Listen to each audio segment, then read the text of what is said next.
Chegamos agora à instância maior do planejamento operacional de produção. Vamos planejar as necessidades dos produtos a nível de componente. Após o planejamento agregado ter servido para providenciar os recursos financeiros a serem empregados na força de produção e estoques, utilizaremos o plano mestre de produção para discriminar a necessidade de recursos no médio prazo. Em seguida, sequenciamos a produção, definindo a ordem em que os pedidos serão atendidos.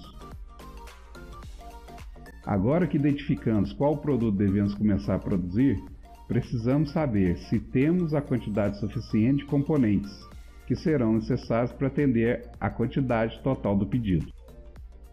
Para isso, temos que saber quais e quantos componentes são necessários para montar certo produto, bem como o saldo de estoque de cada componente. De forma geral, o cálculo é o seguinte: necessidade de componente é igual à quantidade pedida do produto vezes a quantidade de componentes por produto, menos a quantidade de componentes disponíveis no estoque, menos os recebimentos futuros do componente.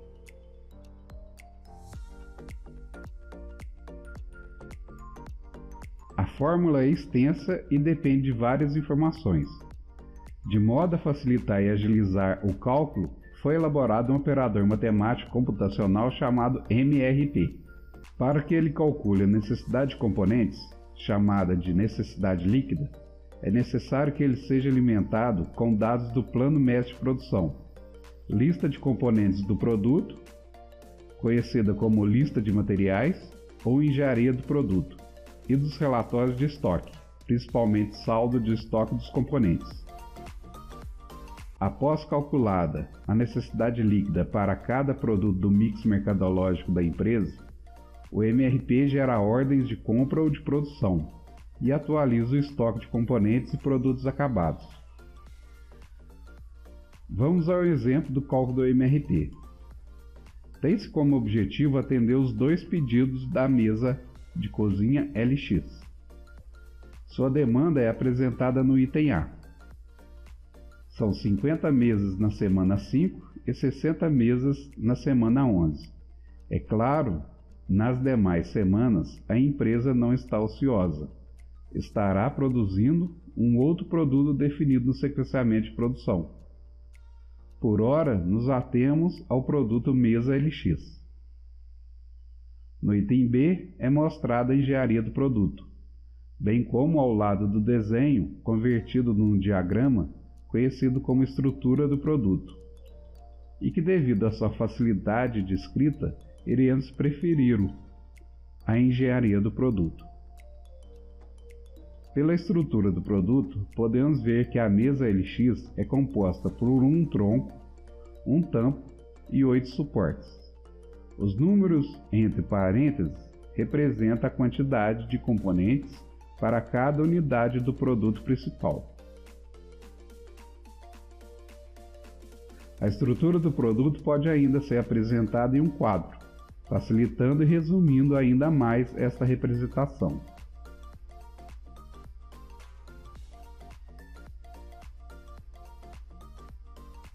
Por fim, são necessários os dados de estoque e de produção, como o tipo de operação que deve ser realizado no componente e quanto tempo leva-se para produzir um lote.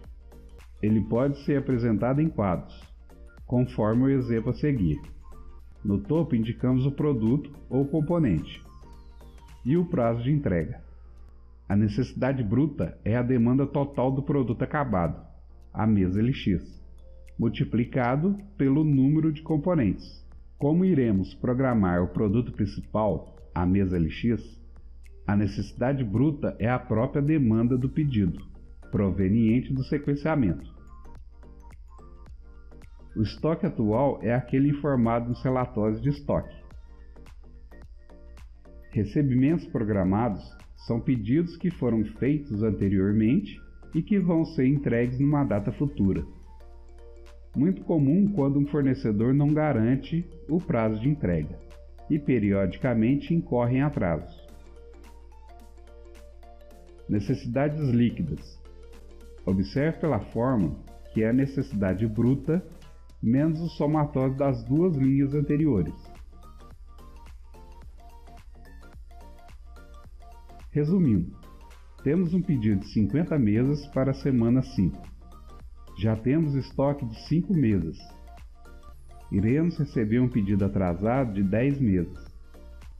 Assim, temos que ter disponíveis 35 mesas na semana 5 para atender o pedido de 50 mesas. Como o lead time de mesa é de uma semana, precisamos liberar uma ordem de produção com 35 mesas na semana 4. Dessa forma atenderemos o pedido, mas ficaremos com estoque de 0 mesas. Como não foi informado que a empresa trabalha com estoque mínimo, este valor 0 é permitido. O mesmo raciocínio se repete para a semana 11. Temos uma demanda de 60 unidades. Não temos estoque, pois utilizamos todo na semana 5. Também não está previsto nenhum recebimento atrasado. Desse modo, temos que ter 60 mesas na semana 11 para atender o pedido. Então, na semana 10, liberamos uma ordem de produção de 60 mesas. Pronto, programamos as necessidades do produto principal, a mesa LX. Agora vamos programar as necessidades dos componentes. Veja que teremos de montar um quadro para cada componente, um para o tampo, um para o tronco e um para o suporte. Observe quantos componentes possui uma caneta. Para cada um desses componentes, inclusive para a tinta, deve-se montar um quadro MRT. Imagine o trabalho que seria montar um quadro para cada componente de um carro. Se até mesmo um produto simples como uma caneta apresenta um esforço expressivo para planejar a necessidade de componentes, o MRP aproveita os recursos computacionais para agilizar essa tarefa. Esta é a sua principal vantagem. Até mesmo a planilha de Excel já seria uma ajuda sensacional.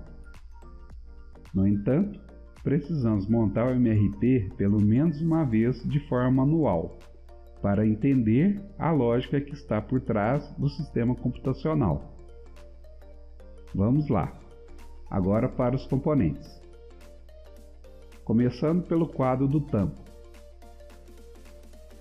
A necessidade bruta do tampo seria a demanda de mesas na semana 4, pois foi nessa semana que a ordem de fabricação foi colocada. Veja o quadro MRP da mesa LX.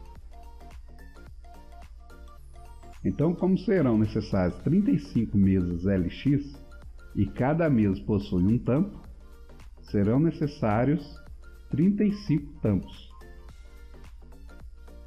Já existe no estoque 15 tampos e não há nenhum recebimento programado. Então a necessidade líquida de tampos será 35 menos 15 igual a 20 tampos.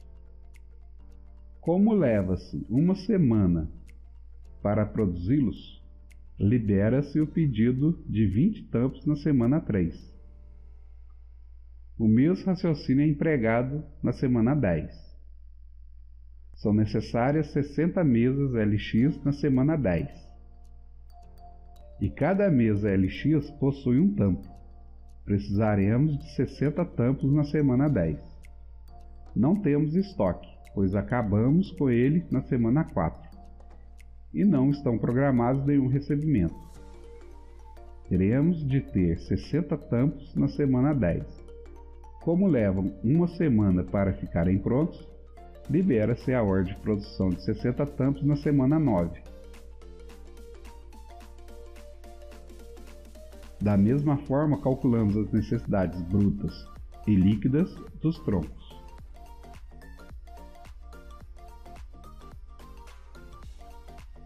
Fechamos o MRP com os suportes. Lembre-se que na semana 4 temos necessidade de 35 mesas LX. Como cada mesa possui 8 suportes, teremos uma necessidade bruta de suportes de 8 vezes 35, que é igual a 280 suportes para a semana 4. Já possuímos 90 suportes em estoque, então nossa necessidade líquida será de 280 vezes 90, que é igual a 190 na semana 4. Desculpa que existe uma falha de digitação no quadro.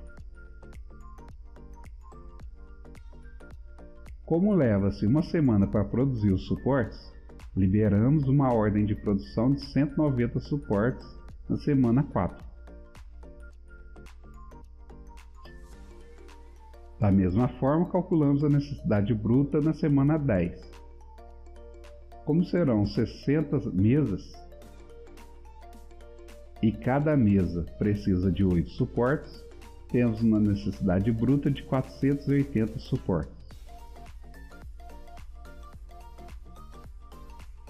Não há mais estoque de suportes, pois ele se esgotou na semana 4. Então a necessidade líquida será de 480 suportes e liberamos uma ordem de produção dessa quantidade na semana 9.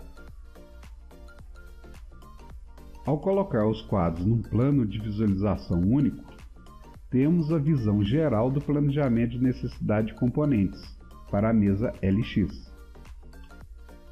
Se acrescentarmos os demais produtos da empresa, teremos o plano operacional de produção completo da fábrica, sendo possível visualizar, idealizar e implementar decisões de correções e melhorias de forma antecipada. Perceba que tudo que vimos até agora culminou para este momento.